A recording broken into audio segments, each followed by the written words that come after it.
Well, Eileen, you mentioned that default option in the December agreement. Now, that was the option that would see Northern Ireland and the Republic of Ireland working off the same rule book, if you like. There would be what they call regulatory alignment on both sides of the border when it came to the rules of the single market and the customs union. Now, this was seen as a way of protecting not just the north-south element of the Good Friday Agreement, but also things like an all-island economy.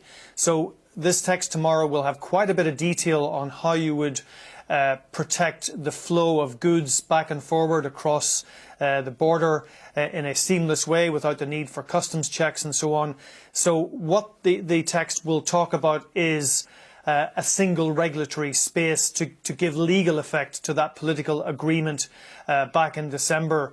It talks about the territory of Northern Ireland being considered as part of the EU customs union territory, and it even talks about the idea of joint EU-UK customs teams inspecting goods moving back and forward between the island of Ireland and Great Britain or the rest of the UK.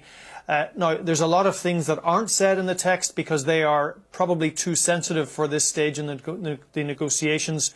But I think this really does put in fairly graphic legal terms the political deal that was reached in December. But it will be quite hard for the DUP and elements of the British government to digest the toughness of this language. Now, all sides would be agreed that there has to be a border somewhere. So in this scenario, where would any border be?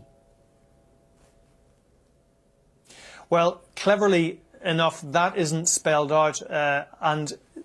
Just to go back to this idea of joint EU-UK customs officials, they would be charged with making sure that goods that are not compliant with the EU rulebook, EU standards and regulations checks, that they would be prevented from entering what would be the EU single market.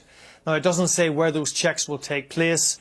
But I think one key aspect of this text tomorrow is that it doesn't give any reference at all to the paragraph in December's agreement, which was there to reassure unionists, this idea that there will be no barriers between Northern Ireland and the rest of the UK. There's nothing in that text that will reflect that political agreement that was there for the DUP.